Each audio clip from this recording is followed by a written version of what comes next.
বিসমিল্লাহির রহমানির রহিম। প্রিয় দেশবাসী, আসসালামু আলাইকুম ওয়া রাহমাতুল্লাহি ওয়া বারাকাতুহু। আমি আজকে আপনাদের মাঝে আবার আসলাম একটি সুখবর দেওয়ার জন্য আপনাদেরকে। আপনারা সকলে অবগত আছেন, আজ বাংলাদেশে খুনি ফ্যাসিস্ট শেখ হাসিনা নামে একটি হত্যা মামলা দায়ের করা হয়েছে এবং এই হত্যা মামলা বিসমিল্লাহ শুরু হইল। শুধু একটি হত্যা মামলা না, আমার যে শত শত ভাইদেরকে কোটা সংস্কার আন্দোলনে ফ্যাসিস্ট শেখ হাসিনা হত্যা করেছে, প্রত্যেকটি হত্যা মামলা তার জন্য আমরা করব এবং ফ্যাসিস্ট খুনি শেখ হাসিনাকে আমরা ইনশাল্লাহ আমাদের দেশে ফিরিয়ে এনে তাকে আইনের আওতায় ইনশাল্লাহ সমর্থন করা হবে। তার বিচার এই বাংলার মাটিতে হবে। শুধু কোটা সংস্কার আন্দোলনের ভাইদেরকে যে হত্যা করছে শুধু তাই নয়, আপনারা সকলে অবগত আছেন, সে 2008-এ ক্ষমতায় এসে 2009-এ সে সেনা হত্যা করেছে, 57 জন সেনাপ্রধানকে হত্যা করেছে। সেই মামলাও ইনশাল্লাহ করা হবে। আইনের কাছে তাকে সমর্থন করতে হবে। যদি আইনের কাছে সমর্থন না করা হয়, তাহলে খুনি ফ্যাসিস্ট শেখ হাসিনাকে আমরা ইনশাল্লাহ তাকে আমরা দেশে ফিরিয়ে এনে তাকে বাংলার মাটিতেই তার বিচার ইনশাল্লাহ করা হবে। এবং সে শাপলা চত্বরে হাজার হাজার আলেম উলামাদেরকেও সে হত্যা করেছে, সেই মামলা তার জন্য হবে এবং তাকে সকল হত্যা মামলার দায় তার বিচার আইনের প্রক্রিয়ার মাধ্যমেই তার বিচার হবে।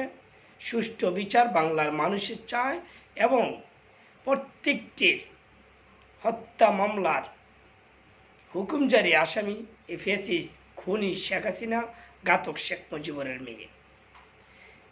সে এই 16 বছর ক্ষমতা থাকাকালীনে হাজার হাজার মায়ের বুক সে খালি করেছে, হাজার হাজার বোনদেরকে সে বিধবা বানাইছে, হাজার হাজার সন্তানকে সে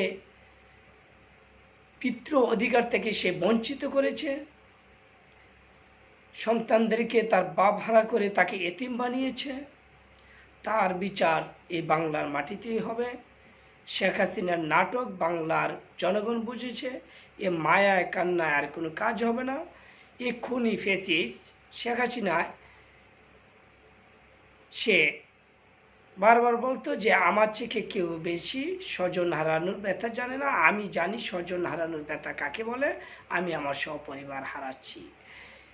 তাই সেই সপরিবার হারানোর প্রতিশোধের নিশায় সে পাগল হয়ে গেছে, যার জন্য সে সাধারণ মানুষকে সে হত্যা করছে। এবং আমি আপনাদেরকে আরেকটা কথা বলতে চাই, এই খুনি ফ্যাসিস্ট শেখ হাসিনা 96-তে বিএনপির বিরুদ্ধে আন্দোলন করেছিল জামাতকে নিয়ে। তখন ছিল জামাত তাদের সঙ্গী, তাদের প্রিয়জন। যখন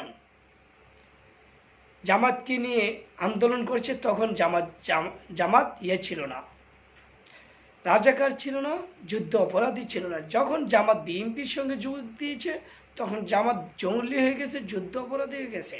তখন জামাতকে বিচার করে তাদেরকে অন্যায়ভাবে তাদেরকে ফাঁসি দেওয়া হয়েছে। আজ আমি বাংলার জনগণকে বলতে চাই, আপনারা সকলে সচেতন হন। এই খুনি গণহত্যাকারী ফ্যাসিস্ট শেখ হাসিনার এই আওয়ামী লীগকে নিষিদ্ধ ঘোষণা করা হবে বাংলাদেশে আইনের প্রক্রিয়ায়। আমরা বাংলাদেশের 18 কোটি জনগণ আমরা ইনশাল্লাহ এই ফ্যাসিস্ট শেখ হাসিনাকে আমরা নিষিদ্ধ করেছি, যে তাকে আমরা এই দেশ থেকে তাড়িয়ে দিয়েছি এবং তাকে আমরা নিষিদ্ধ ঘোষণা করেছি এবং তাকে আইনের প্রক্রিয়াভাবে এই আওয়ামী লীগকে আমরা নিষিদ্ধ ঘোষণা করতে হবে। বাংলাদেশে আওয়ামী লীগের রাজনীতি করার কোনো অধিকার নাই। যেই লোকে মানুষ হত্যা করতে পারে সেই দেশে রাজনীতি করতে পারে না। যারা মানুষ হত্যা করে তাদের রাজনীতি করার কোনো অধিকার নাই। একজন রাজনীতিবিদের কাজ কি? এই দেশটাকে ভালোবাসতে হবে, এই রাজ্যকে ভালোবাসতে হবে, এই রাজ্যের মানুষকে ভালোবাসতে হবে। যারা এই রাজ্যকে ভালোবাসতে পারে না, যারা রাজ্যের মানুষকে ভালোবাসতে পারে না, তারা রাজনীতি করতে পারে না। তারা রাজনীতির নামে সাইনবোর্ড লাগে এই দেশে গুম, খুন, হত্যা ইত্যাদি তারা করতেছে এবং তাদের নিজের পকেট ভারী করছে দুর্নীতি করে।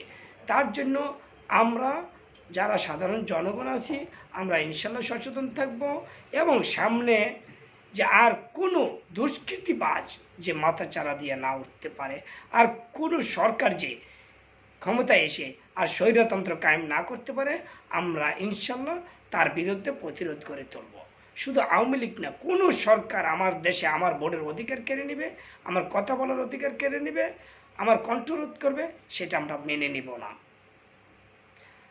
আর ইনশাল্লাহ এই খুনি ফ্যাসিস্ট শেখ হাসিনাকে বাংলাদেশে ইনশাল্লাহ ফিরে আনা হবে, এনে তার বিচারে বাংলার মাটিতে করা হবে ইনশাল্লাহ। সবাই ভালো থাকবেন। বাংলাদেশ জিন্দাবাদ।